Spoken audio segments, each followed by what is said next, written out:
How's it going, everybody? Welcome to Top 4 of the World Championship Challenge, hosted by ZicheVGC. I am Eric, once again, you already know, here with Lou for Top 4. Let's get right into it.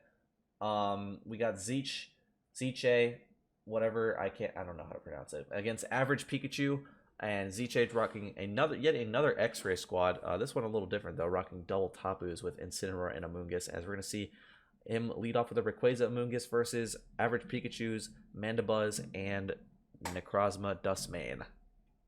It's interesting to see Lele not coming out here, of course, because Lele is so good against Amoonguss. Also gives the mini Yveltal his Psychic Seeds, potentially make a lot more of these special attacks.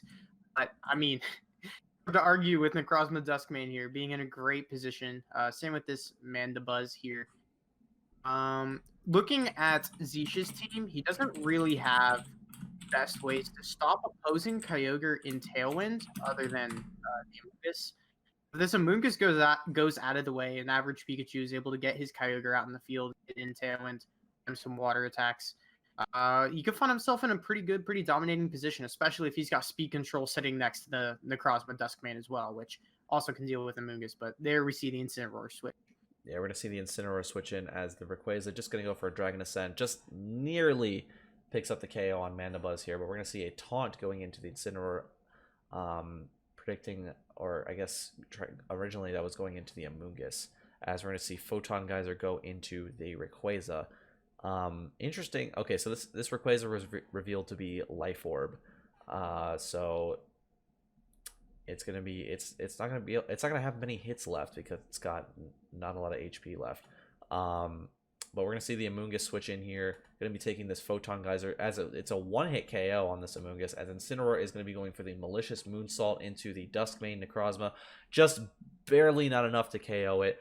But yeah, Average Pikachu definitely in a pretty good position here after taking out so much HP on that Ray. A very good place from Average Pikachu. Also, not to Ultra Burst his Necrozma Duskmane, because he's able to, of course, live that Malicious Moonsault way. And we have seen this Tapu Lele is Focus Sash as well. We haven't seen its full moveset, so we don't know if it has Taunt and is able to taunt this Xerneas or not. If it is, it could potentially put the Kyogre in the back in a pretty good position by being able to Geomancy and Kyogre come in. And we've seen, I think, that the Kyogre's max speed as well.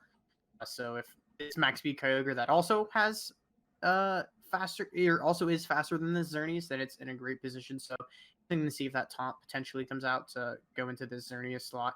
And we can finally see, okay, no taunt, but we got the Moonblast and the Sun Steel Strike double up into Xerneas, but it's bulky and it's able to live, get off that Dazzling Gleam. No Geomancy though. Yeah, Xerneas just kind of goes for a Dazzling Gleam here, which is interesting considering that so we saw how Average Pikachu's Necrozma was slower than a Kyogre earlier, but it's able to outspeed the Xerneas. So it leads me to believe that this Xerneas is a fat Xerneas. This is a slow, bulky Xerneas. I mean, granted that Sunsteel Strike came from a -1 Necrozma, but I mean, still, like, that's still Neuroforce Ultra Necrozma. Like, that's still a very powerful hit that Xerneas was able to live from nearly like 50% HP. So this is probably a very, very slow Xerneas. Just the speed really is the giveaway, that it was slower than the Ultra Necrozma, which we've seen is slower than this Kyogre. So we know that those EVs aren't going into any speed, right?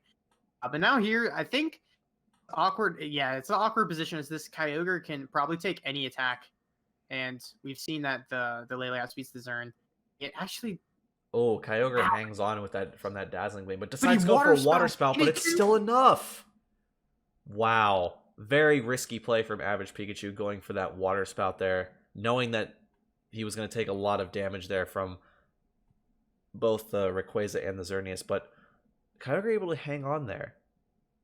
And Scald easily be able to pick up a knockout onto Ziche's Incineroar, and that will be game 1 going to Average Pikachu. I was fully expecting the Moonblast from Tapu Lele to go into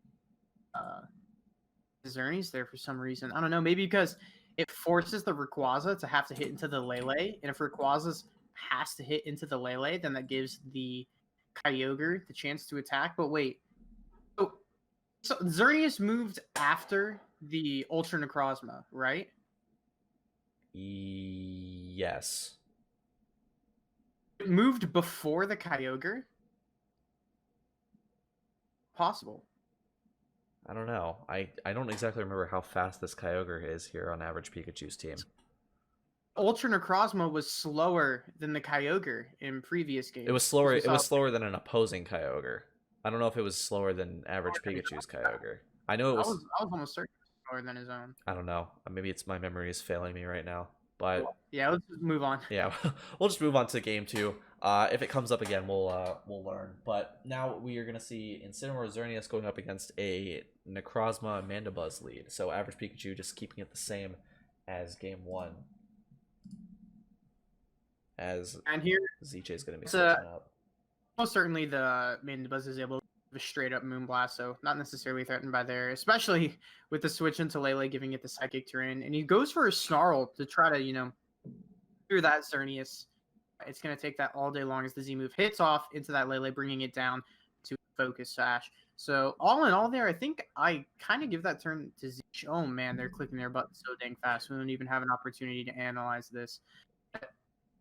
Now we get that Tailwind going up from Average Pikachu's Mandibuzz, which is going to be great, right? Because he can bring his Kyogre in Tailwind, and again, he's going to find himself in that position where he can, get off as many Kyogre attacks as he can.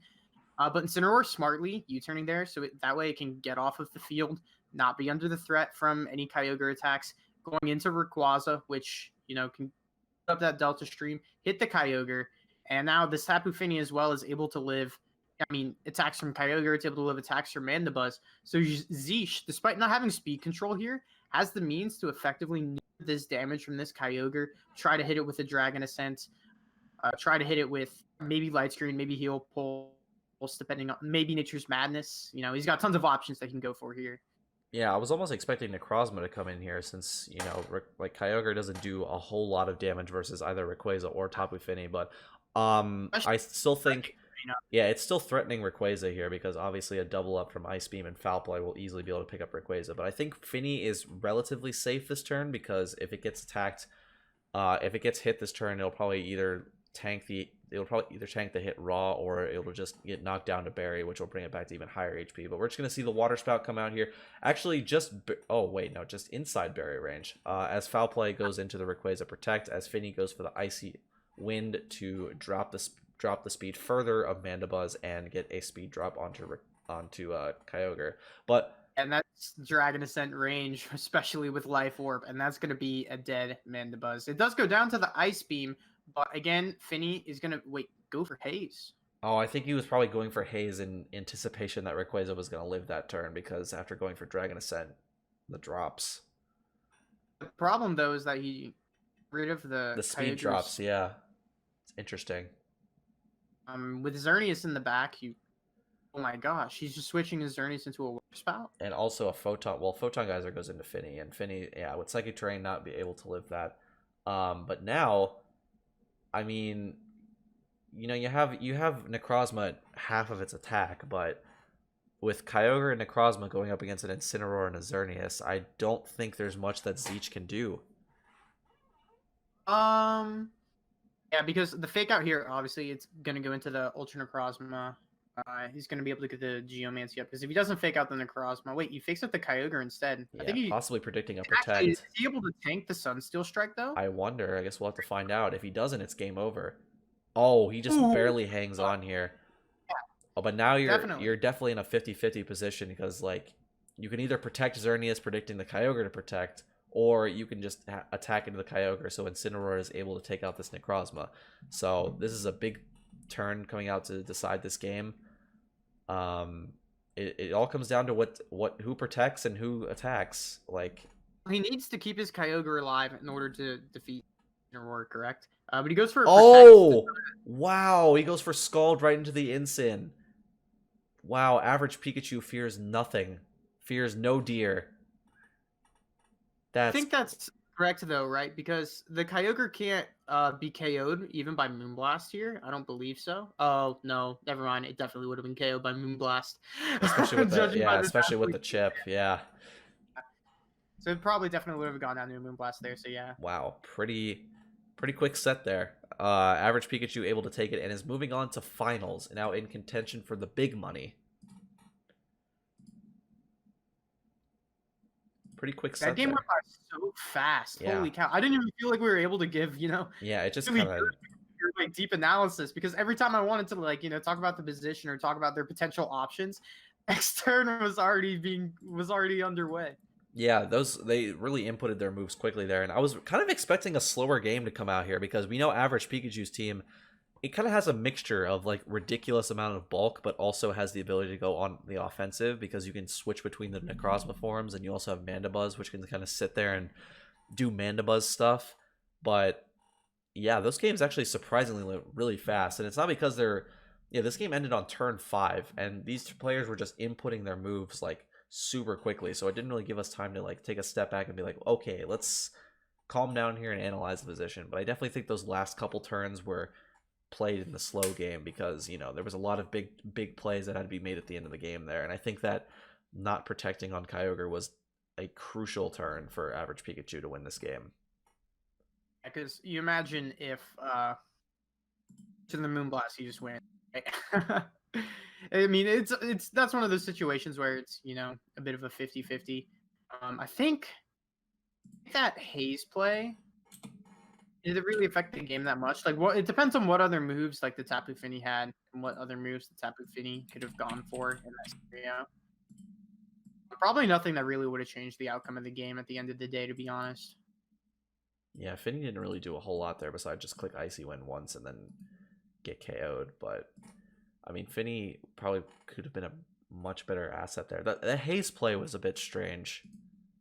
I mean, I guess, like, perhaps predicting that Rayquaza would live, but if Kyogre just Ice Beam, since it was a Life Orb Rayquaza, it was an easy drop. Has the other match started yet? I do not think so. I think we're still waiting on it. Who is it between again? Real quick. Arash and who else? It is Arash and Radium. That's such a good top 4 match.